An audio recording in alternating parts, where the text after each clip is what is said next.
GMNA uses artificial intelligence for generated speech, visuals, and production. AI-generated content may contain errors. Please verify important information before making decisions or taking action.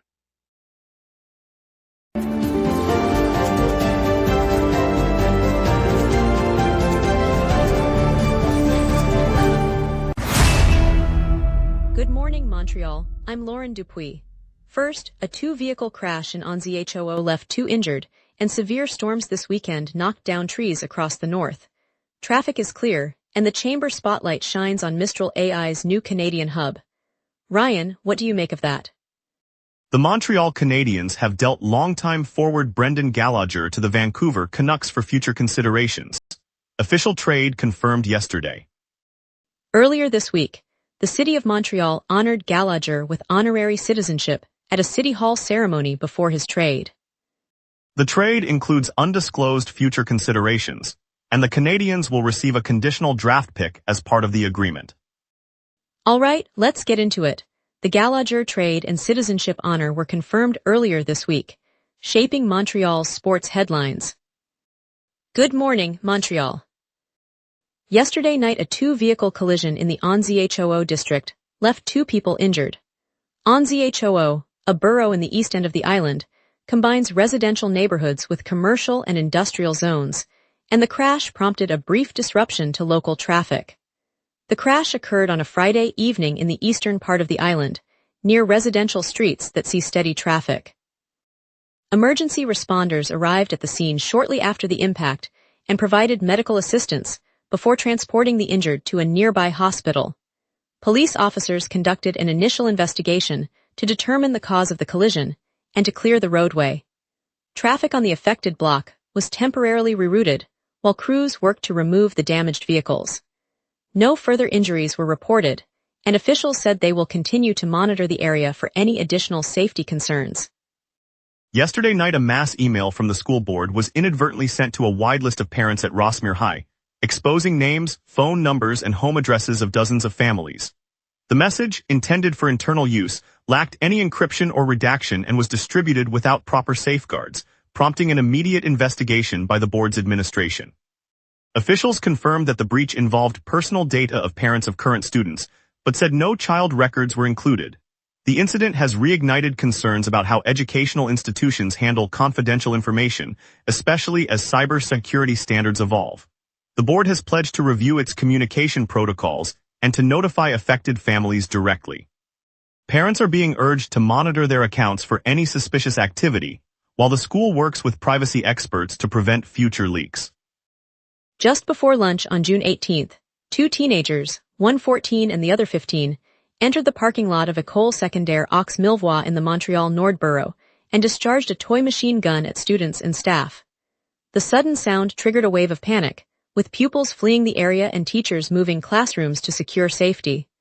Police arrived within minutes, cordoned the site, and began a search for the suspects, who fled on foot. Both adolescents remain at large as investigators gather evidence.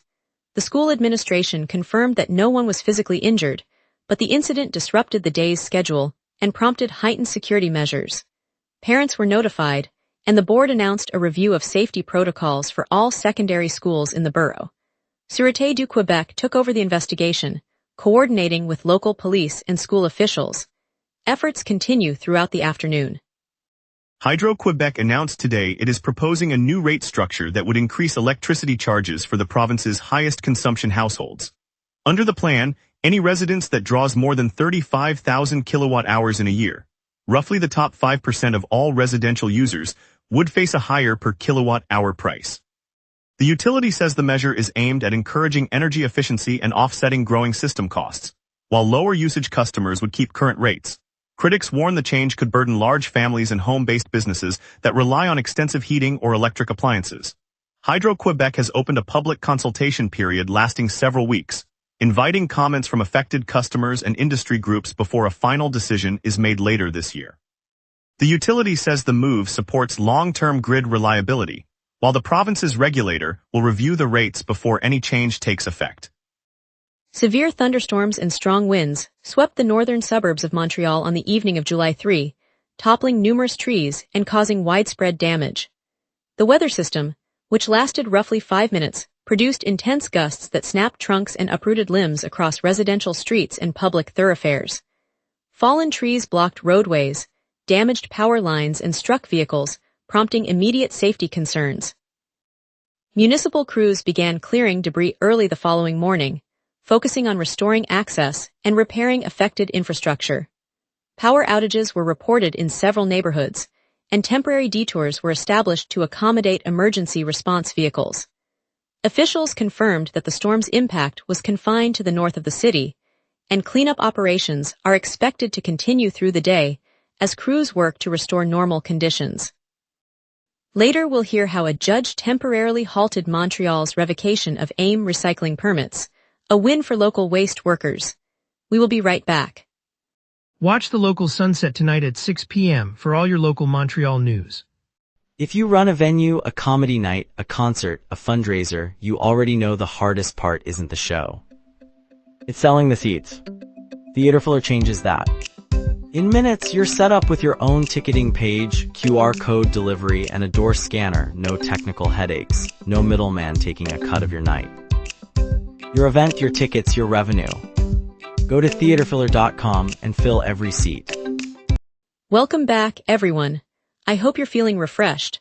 Let's dive into today's headlines, and now Ryan Mercer will take us through the local stories. On yesterday, a Montreal judge issued an order that temporarily halts the city's move to pull the operating permits for American Iron and Metals metal recycling plant in Montreal EST.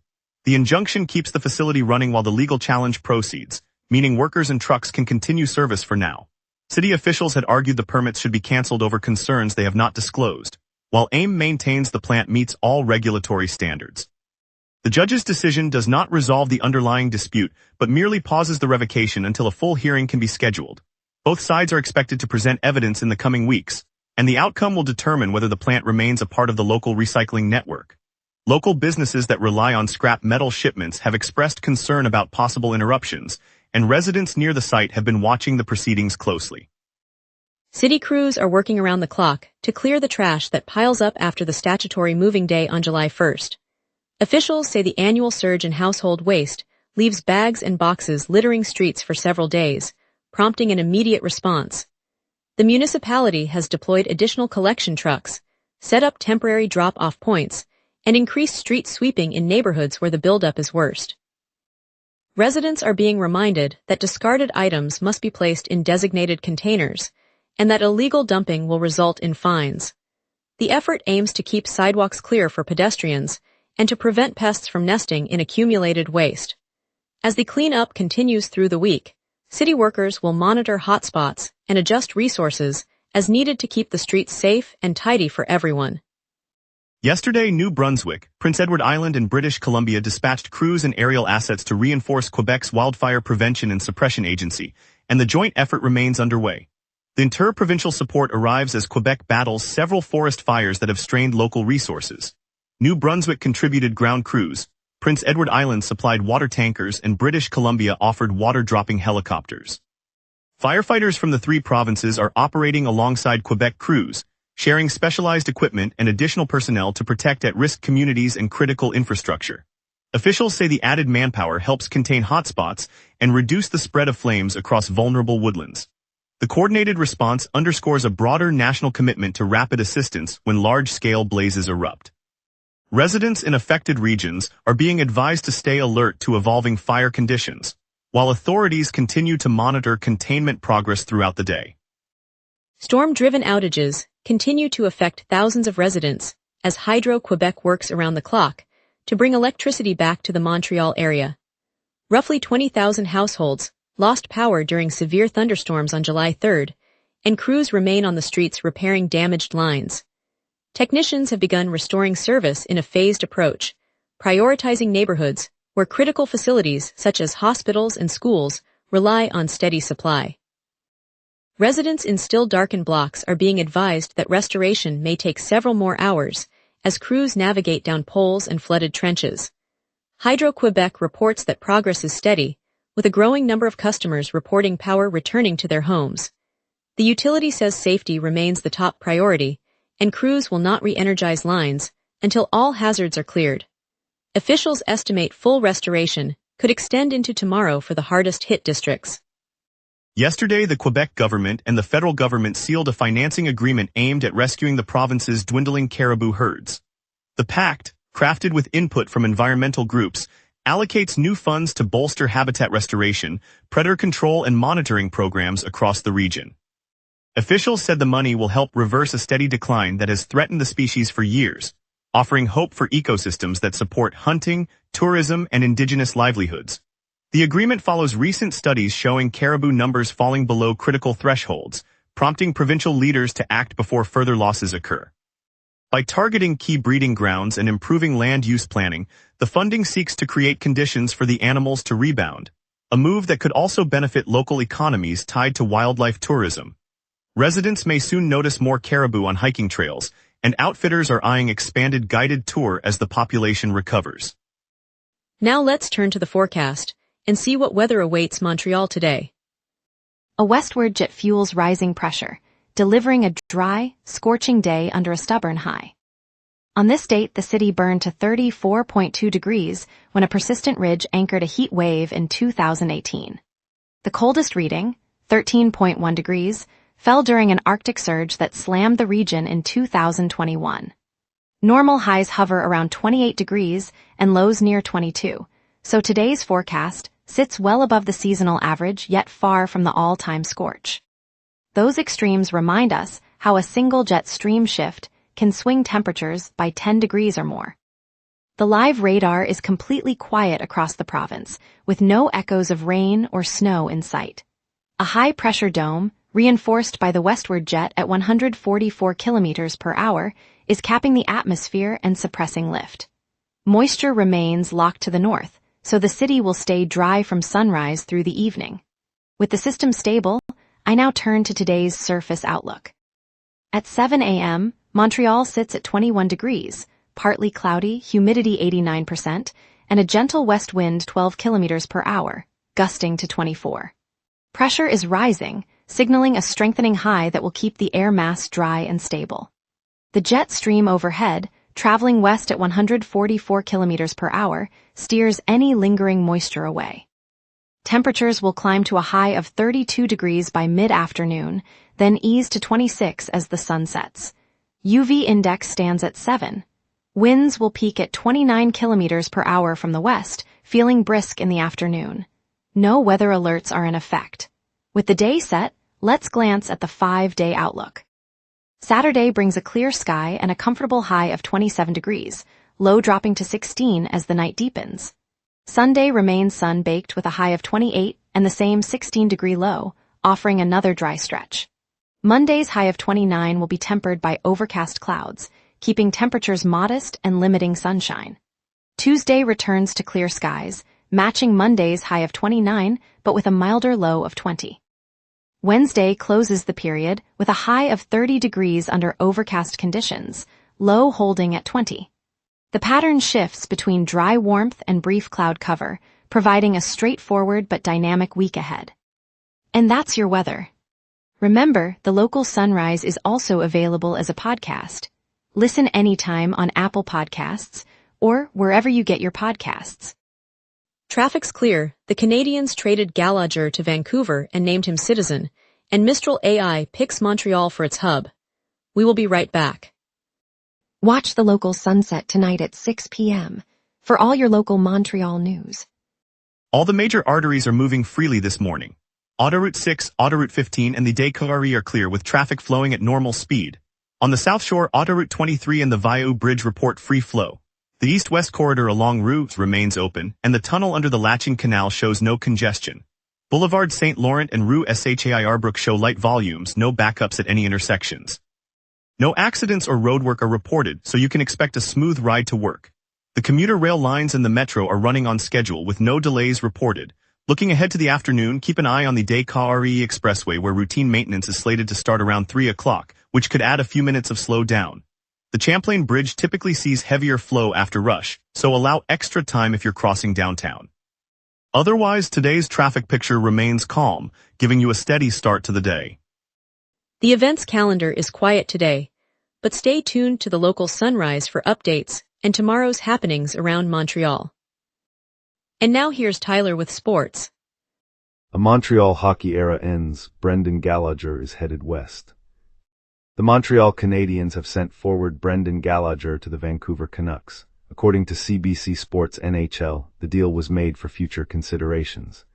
Gallagher spent the bulk of his NHL career in Montreal, and the move marks a significant shift for the organization's forward group.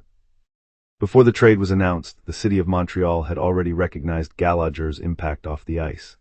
CBC Sports NHL reports the city named him an honorary citizen in a ceremony at City Hall, a tribute that now carries extra weight given his subsequent departure to Vancouver. Before his departure to Vancouver, the city of Montreal honored Brendan Gallagher with one of its highest recognitions, naming him an honorary citizen. The ceremony took place at City Hall, a fitting tribute to a player who gave this community everything he had. Mistral AI, setting up its new Canadian hub in the vibrant Myland, is the latest European tech venture to plant roots in Montreal. The Paris-born startup builds cutting-edge large language models that power everything from research tools to creative assistance. This week, the company announced a 24-person expansion, bringing high-skill engineers, data scientists, and ethicists into the neighborhood.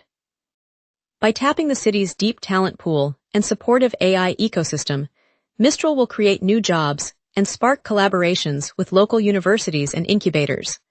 For Montrealers, that means more opportunities to shape the future of artificial intelligence right at home.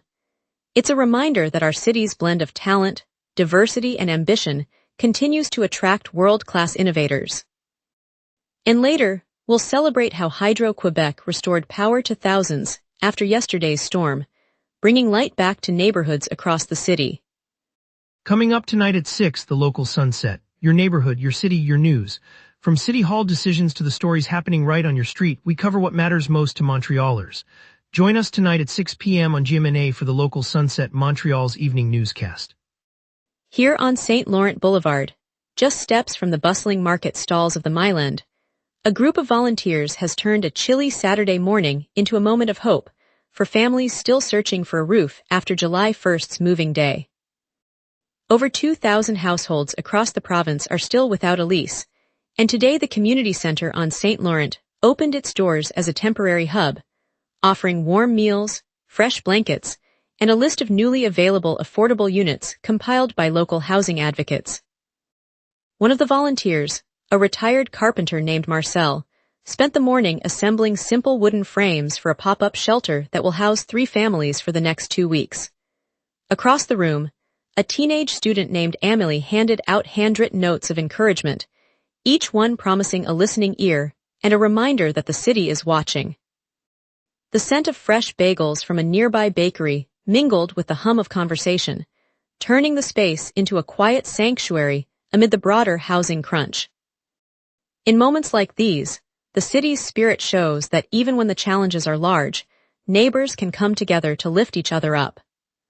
On a crisp Saturday morning in the Plateau Mont-Royal, residents woke to a quiet that felt too still. The severe thunderstorms that had rolled through southern Quebec overnight left more than 35,000 Hydro-Quebec customers without power, and the flickering streetlights of Rue St. Laurent were dimmed to darkness. Neighbors gathered on stoops, lanterns in hand, while the scent of fresh coffee drifted from open windows.